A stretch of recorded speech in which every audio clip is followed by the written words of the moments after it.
lanjut pada materi berikutnya.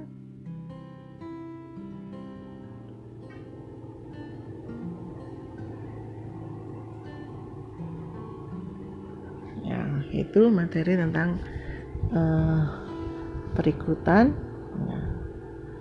Jadi perekrutan itu adalah proses menarik orang pada waktu yang tepat dengan jumlah yang memadai, dengan persyaratan yang layak, ya, atau sesuai dengan kebutuhan yang ada di organisasi.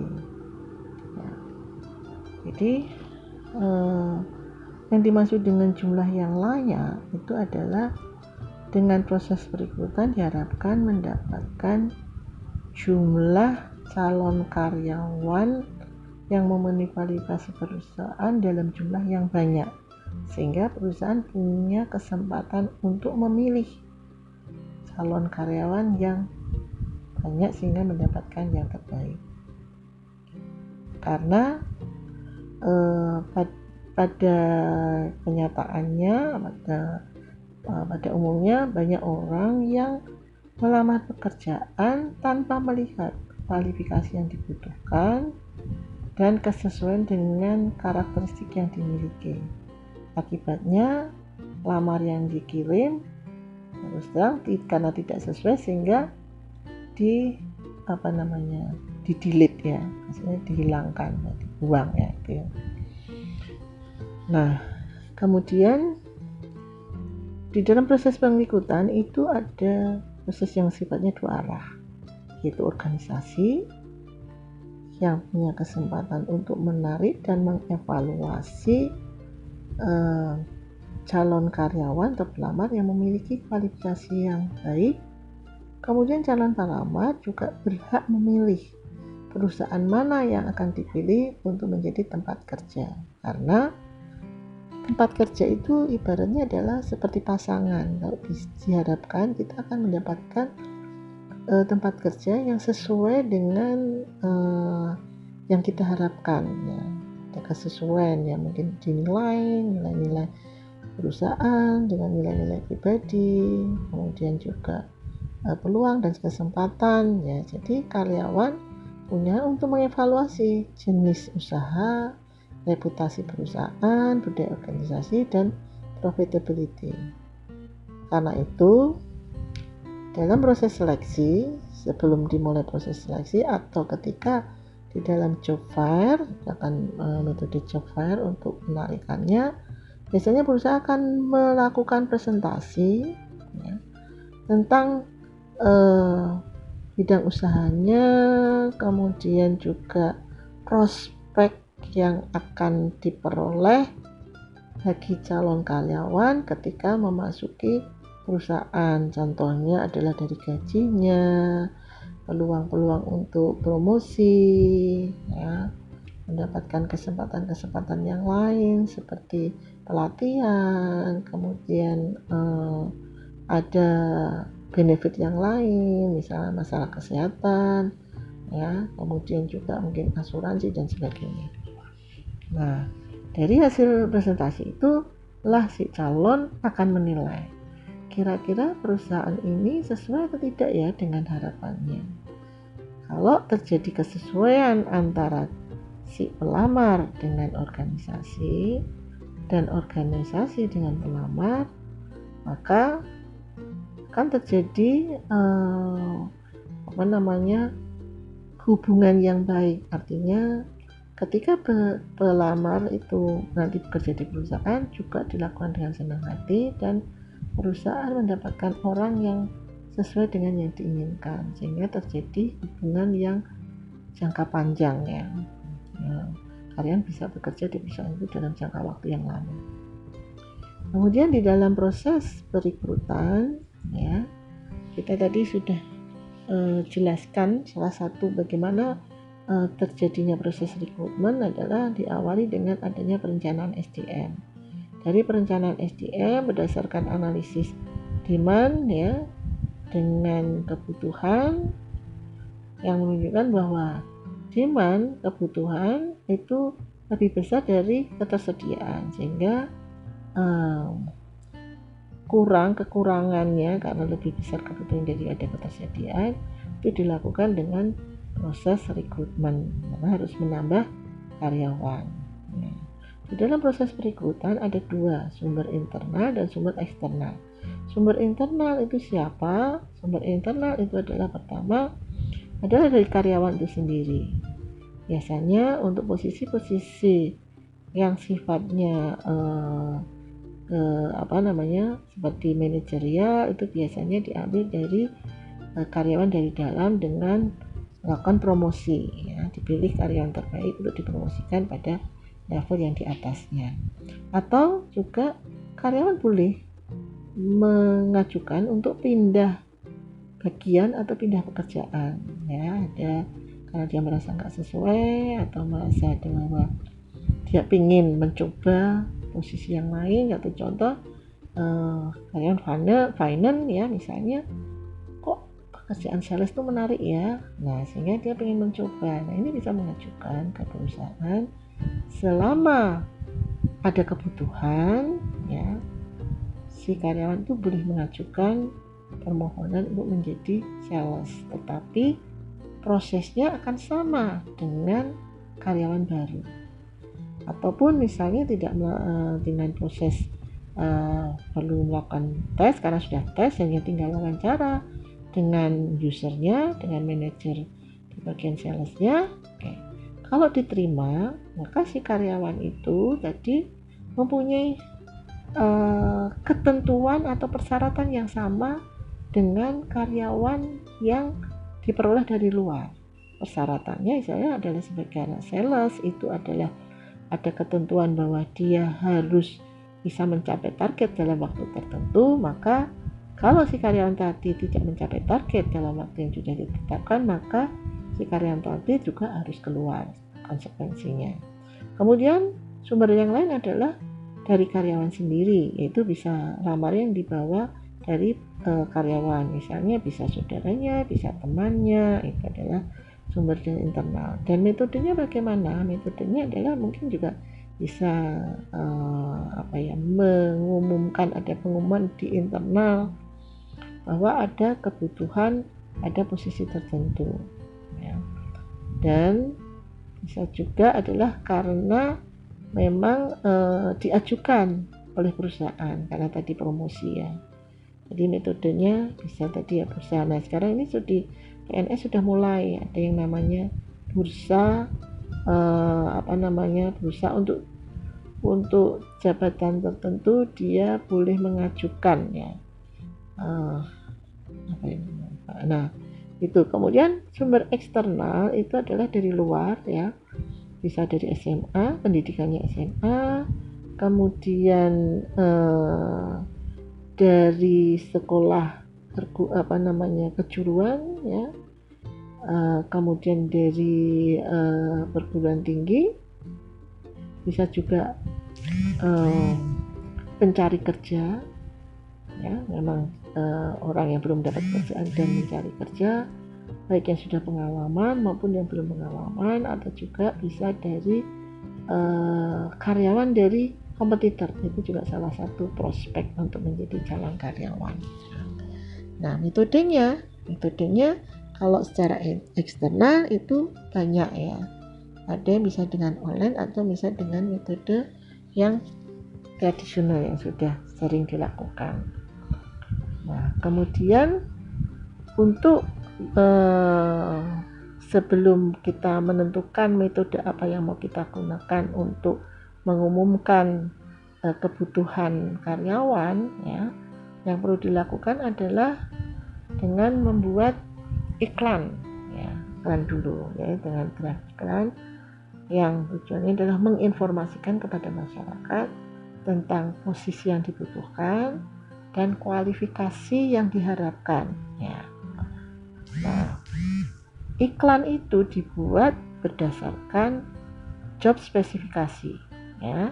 Ingat waktu kemarin di materi analisa jabatan ada dua, ya, ada job description dan job spesifikasi. Nah yang digunakan untuk iklan biasanya adalah job spesifikasi. Dari job spesifikasi itu informasi yang diperoleh apa? Pendidikannya, pengalamannya, pengetahuannya, ya. Kemudian karakteristik yang lain, ya, misalnya kemampuan komunikasi, kemudian hubungan interpersonal dan lain-lain. Nah, kemudian ada informasi yang lain lagi dari selain job spesifikasi seperti yang di iklan ini adalah penempatan, bahwa posisi ini nanti akan ditempatkan di Medan. Nah, kemudian di dalam iklan itu ada tambahan informasi adalah perusahaan yang membutuhkan, kemudian juga alamat tempat bagi orang yang mau mengajukan lamaran, mengirimkan surat lamaran, ada alamatnya. Kemudian yang paling penting biasanya adalah waktu, kapan surat lamaran itu harus diterima dan batas waktu penerimaan itu kapan. Itu adalah di dalam tulisan iklan. Nah, iklan inilah yang akan kita informasikan kepada masyarakat dengan berbagai macam metode. Salah satunya adalah metode online, ya. Jadi ada perekrutan internet, ya.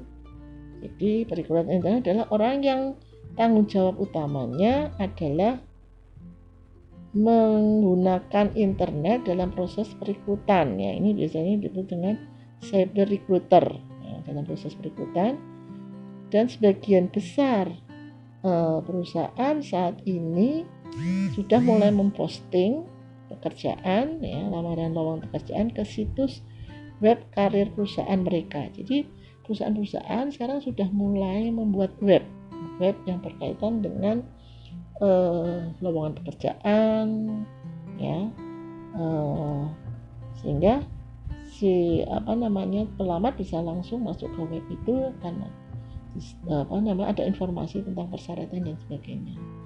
Kemudian bursa kerja virtual adalah perekrutan online yang dilakukan oleh satu perusahaan atau sekelompok pengusaha untuk menarik sejumlah besar pelamar.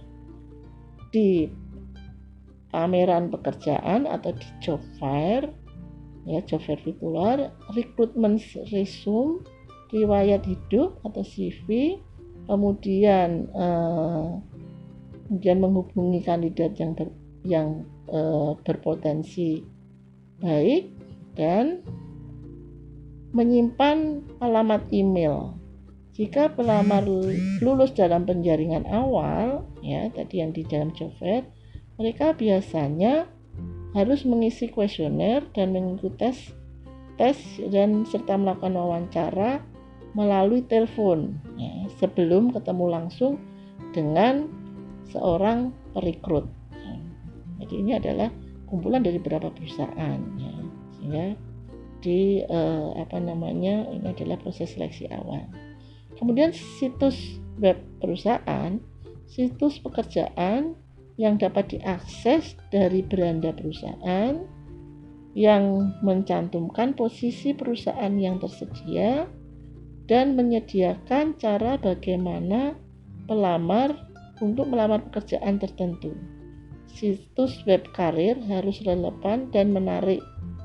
Kita memberitahu sebagai alat penjual yang mempromosikan perusahaan kepada calon pekerja. Kemudian ada web blog, yaitu Google atau mesin pencari blog seperti technorad.com, ya, dapat digunakan. Yang harus dilakukan seseorang hanyalah mengetikkan frasa kunci seperti pekerjaan pemasaran misalnya, kemudian blog-blog itu sendiri akan membuatnya mudah ditemukan dan dengan nama-nama seperti yang umum ada di internet adalah hrjobs.com, ya. Kemudian ada salesjob.com dan sebagainya. Ini adalah metode perekrutan melalui online. Kemudian metode secara tradisional, yaitu adalah iklan media. Iklan media itu bisa melalui koran, ya, bisa melalui radio, bisa melalui televisi. Tapi mungkin televisi sekarang jarang, ya. Biasanya adalah iklan koran, kemudian radio. Sekarang juga ada koran yang koran online, ya.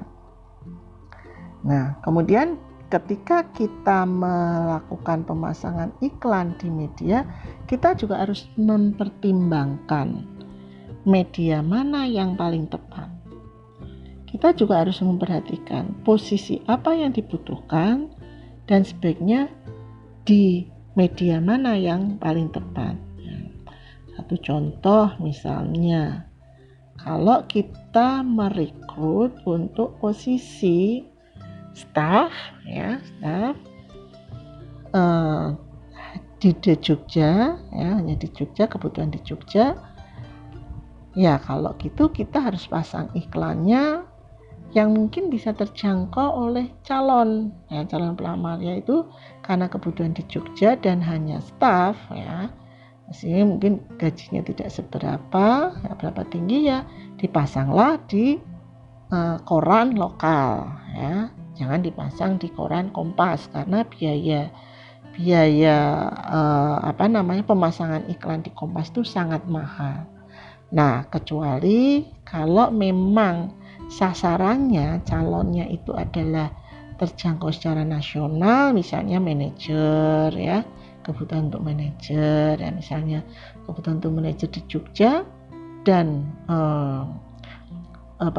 calon pelamar yang memiliki kualifikasi sebagai manajer, artinya dia punya pengalaman di bidang tertentu, pernah memiliki kemampuan leadership. Nah, mungkin terbatas, kita bisa pasang iklan di Kompas, ya, karena jangkauannya luas, yaitu nasional, ya. Nah, itu adalah media iklan. Kemudian agen tenaga kerja itu ibaratnya ya semacam biro lah, ya, biro psikologi juga bisa. Jadi ada perusahaan-perusahaan yang melakukan proses rekrutmen itu bekerja sama dengan biro. Jadi biro inilah yang memulai dengan pemasangan iklan, kemudian dari pemasangan iklan, dari pemilihan calon sampai di proses seleksi dilakukan oleh biro tertentu. Atau juga biro ini juga memiliki calon-calon, ya, punya bank data untuk posisi-posisi tertentu, ini juga bisa diajukan ke perusahaan, ya. Jadi, nah, kemudian bursa kerja itu biasanya adalah job fair, ya. Jadi beberapa perusahaan ikut di dalam job fair, ya. Kemudian si pelamar berhak memilih, dia akan mengajukan lamaran ke perusahaan mana saja. Boleh mengajukan surat lamaran lebih dari satu perusahaan, ya. Dan kemudian adalah magang ini juga satu potensi untuk memilih calon karyawan. Jadi calon karyawan atau mungkin juga mahasiswa magang di suatu perusahaan, kemudian selama magang ini si mahasiswa yang magang itu sudah dievaluasi oleh perusahaan. Nah, kalau dianggap memiliki kualifikasi yang bagus, kemudian memenuhi persyaratan, nah ini juga akan ditawari untuk melamar pekerjaan yang ada di perusahaan. Itu tadi adalah penjelasan mengenai rekrutmen, ya. Mungkin bisa dikaji dulu. Kalau ada yang belum jelas bisa ditanyakan. Baik, nanti kita akan lanjutkan pada materi yang ketiga.